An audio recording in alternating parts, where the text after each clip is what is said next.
পাকিস্তানিদের বোলিং দাপটে ঝড়ের বেগে উইকেট হারালো বাংলাদেশ। ব্যতিক্রম কেবল সাইফ হাসান, ঝড় তুললেন 4 ছক্কার। এক প্রান্ত আগলে রেখে আদায় করলেন মারকুটে 50, কিন্তু সতীর্থদের লাগাতার ব্যর্থতায় সবই হলো বৃথা।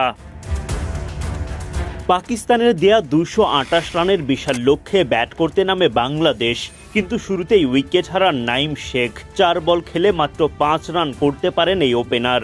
এরপর অবশ্য জিশান আলম ও সাইফ হাসান দলের হাল ধরেন শক্ত হাতে। 4 ছক্কার বন্যা বইয়ে দেন তারা।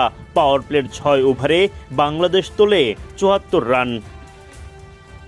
দল যখন সঠিক পথে, তখন পথ হারান জিশান আলম। সাদাকাতের বলে পুল করতে গিয়ে ইয়াসিরের হাতে ধরা পড়েন। 17 বলে 5টি 4 ও 1টে ছক্কায় 33 রান করেন জিশান।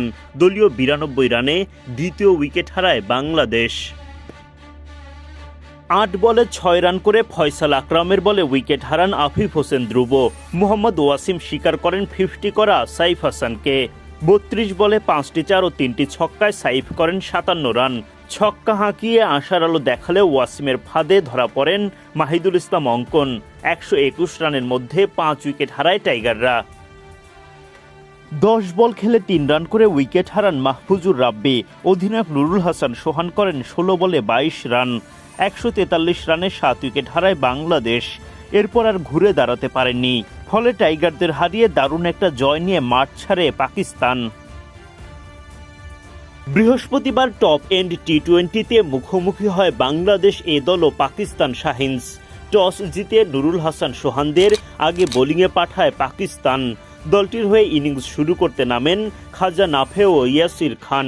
মারকুটে শুরু করেন তারা। রাব্বি, হাসান মাহমুদ, রাকিবুলদের নাস্তানাবুদ করে পাওয়ার প্লের 6 ওভারে বিনা উইকেটে 69 রান তোলে পাকিস্তান। 4 ছক্কার ঝড় বইয়ে দেয়া খাজা নাফে 50 পূরণ করেন মাত্র 27 বল খেলেই। অপর প্রান্ত থেকে ইয়াসিরও টাইগার বোলারদের বারবার পাঠাতে থাকেন সীমানার ওপারে। 10 ওভার পার হওয়ার আগেই দলীয় শতক পেয়ে যায় পাকিস্তান, সেটাও আবার কোনো উইকেট না হারিয়েই। 50-র দেখা পান আরেক ওপেনার ইয়াসির খানও। ক্যাচের সুযোগ মিস করা বাংলাদেশ পাকিস্তানের প্রথম উইকেট তোলে রান আউট থেকে। রান নেয়ার জন্য খাজা নাফে এগিয়ে গেলেও তাকে ফিরিয়ে দেন ইয়াসির। সেই সময় দ্রুত গতিতে হাসান মাহমুদের কাছে বল পাঠান নুরুল হাসান সোহান। স্টাম্প ভেঙে নাফের বিদায় ঘণ্টা বাজান হাসান। এমন রান আউটে সতীর্থের ওপর মেজাজ হারান এই ব্যাটার। 31 বলে 8 4 ও 2টি ছক্কায় নাফে করেন 61 রান। ইয়াসিরকে সাজঘরের পথ দেখান মাহফুজুর রাব্বি। রাব্বির স্পিনে সোহানের গ্লাভসে ক্যাচ দেন তিনি। 41 বলে 7টি 4 ও 2টি ছক্কায় ইয়াসির করেন 62 রান। 129 রানে গিয়ে দ্বিতীয় উইকেটের দেখা পায় বাংলাদেশ। 10 বলে 18 রান করা মোহাম্মদ ফাইককে আউট করেন স্পিনার রাকিবুল হাসান।